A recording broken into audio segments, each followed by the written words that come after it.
Whispers in the Dark, a tale of terror and enchantment. In the small village of Willowdale, there was a young woman named Claire who had always been fascinated by the mysterious whispers that echoed through the nearby forest at night.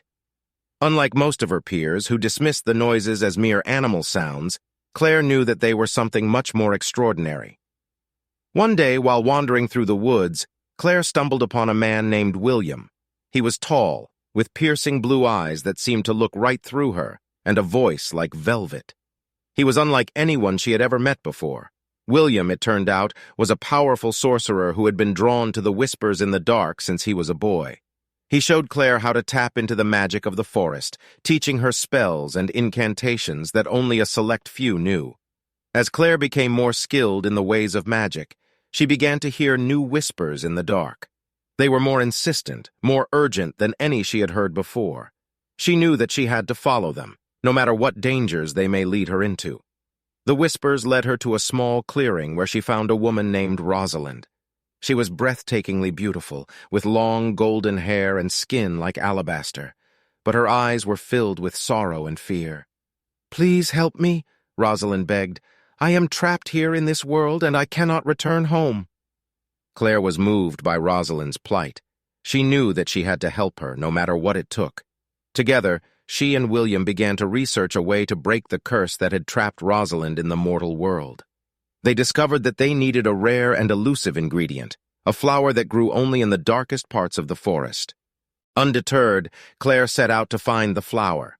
She encountered many obstacles along the way, including a treacherous bog and a horde of angry spiders, but she persevered, driven by her determination to help Rosalind. When she returned with the flower, William and Claire worked together to cast a spell that would break the curse. The air crackled with magic as they spoke the incantation. Suddenly, Rosalind's body began to glow with a bright light. Her torn clothes fell away, revealing a pair of magnificent wings. She stretched them out, testing them, and then turned to Claire and William. "Thank you," she said, her voice filled with wonder. "You have given me my freedom."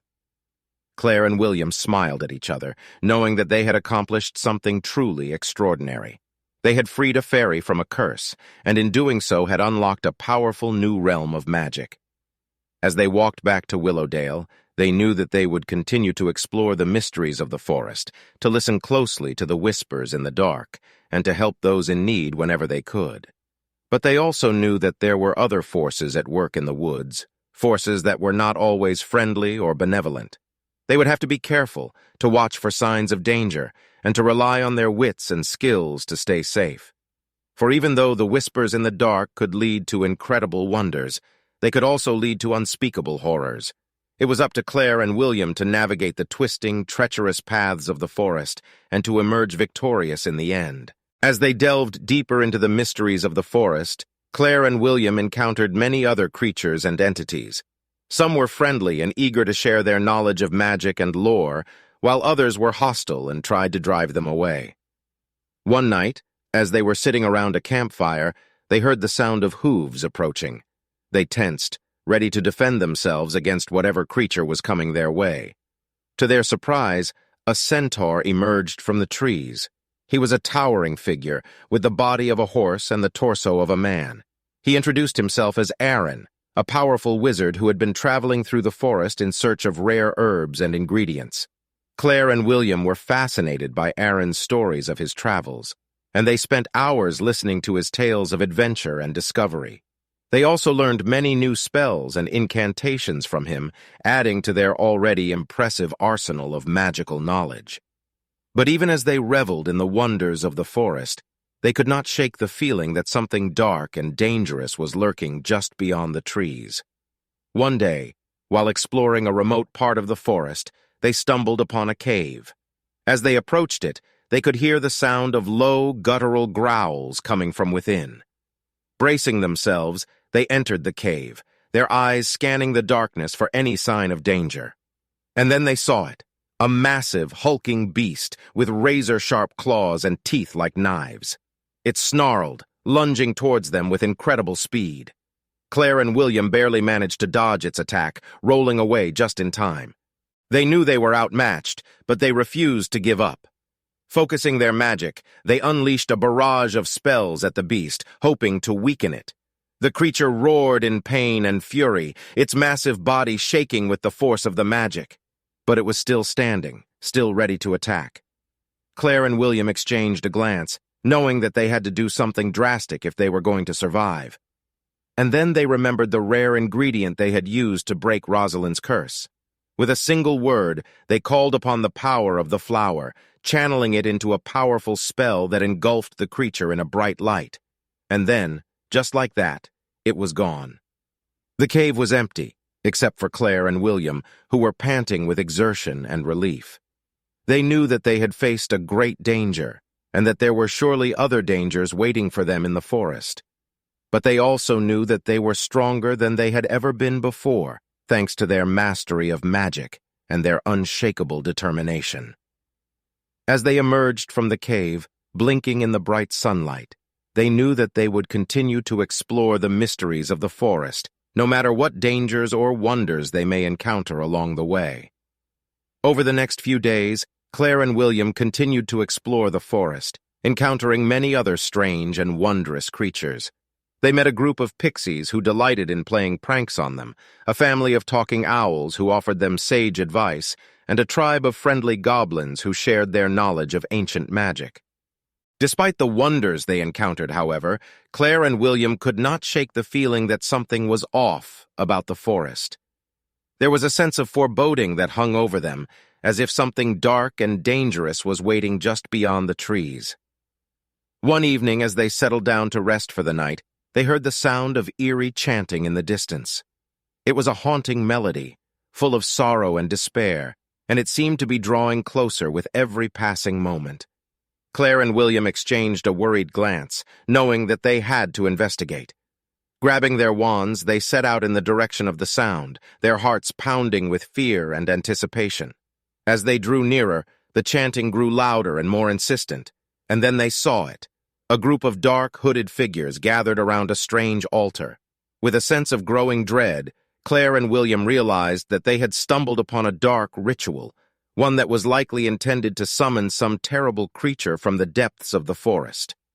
They knew that they had to act fast if they were going to stop the ritual and prevent whatever horror was waiting to be unleashed. Focusing their magic, they launched a powerful assault on the hooded figures, hoping to disrupt the ritual and drive them away. The figures fought back, their own magic sparking and crackling in the air.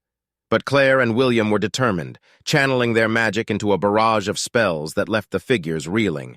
And then, with a final burst of energy, they unleashed a blast of pure, unbridled magic that shattered the altar and sent the hooded figures fleeing in terror. Breathless and triumphant, Claire and William stood amidst the wreckage of the ritual, feeling a sense of relief and triumph wash over them.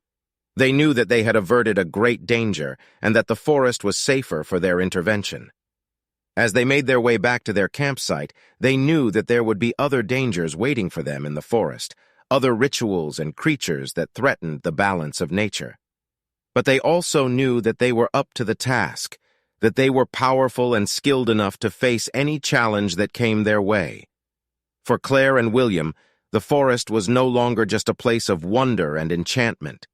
It was a place of danger and darkness, a place where they could test their skills and prove their worth as masters of magic. And they knew that no matter what dangers or wonders lay ahead, they would face them with courage and determination, ready to embrace whatever mysteries the forest had in store. With their adventure in the forest coming to a close, Claire and William packed up their belongings and prepared to depart. As they made their way out of the forest, they looked back one last time, feeling a sense of nostalgia and wonder for all that they had experienced. They knew that they would always carry the memories of their journey with them, and that the lessons they had learned would stay with them for the rest of their lives. And as they emerged from the forest, back into the world of civilization, they felt a renewed sense of purpose and determination. They knew that they had a responsibility to use their magic for good, to protect the natural world and uphold the balance of nature. With this newfound sense of purpose, Claire and William went on to become renowned wizards, known throughout the land for their skill and bravery. They continued to face challenges and dangers with courage and determination, always seeking to make the world a better place through their magic. And though they encountered many other adventures and challenges in their lives, they would always remember their journey through the enchanted forest and the lessons they had learned about the power of magic and the wonder of the natural world. That's it for this story. I hope you had as much fun listening to it as I did creating it. If you liked the story and want to see more content like this, don't forget to hit that subscribe button and turn on notifications so you never miss a new story.